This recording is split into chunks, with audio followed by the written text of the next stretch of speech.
Hi student, इस question में बोला है figure shows A estimated force time graph for baseball struck by a bat from this curve determine average force exerted on the ball। आपको force और time के बीच में graph दिया है।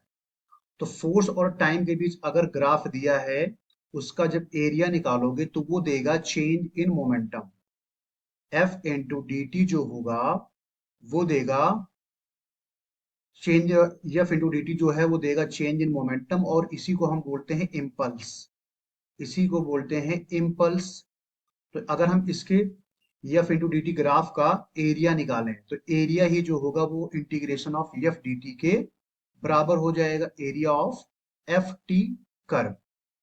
जब भी एफ टी कर्व दिया हो तो उसका हम एरिया निकालेंगे, वही चेंज इन मोमेंटम के बराबर होगा, और change in momentum he impulse के बराबर होता है।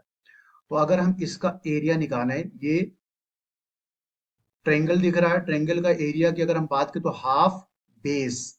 बेस कितना होगा, देखिए ये 1 दिया है और ये पूरा दिया है 2.5। तो इसका मतलब ये हो जाएगा बेस जो होगा 2.5 माइनस 1 हो जाएगा।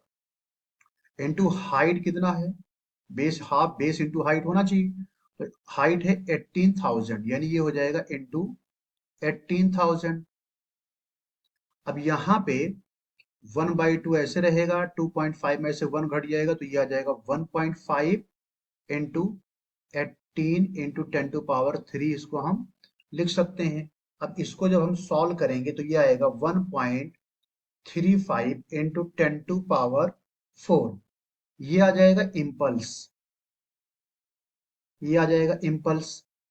अब हमें निकालना है एवरेज फोर्स। तो फोर्स जो होगा वो होगा इम्पल्स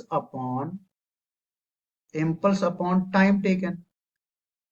तो यहाँ पे इम्पल्स जो है 1.35 इंटू 10⁻⁴ आया है, और टाइम जो होगा 2.5 में से 1 घटेगा तो कितना हो जाएगा 1.5। 1.5 आ जाएगा। तो यहां से अगर हम इसको सॉल्व करें,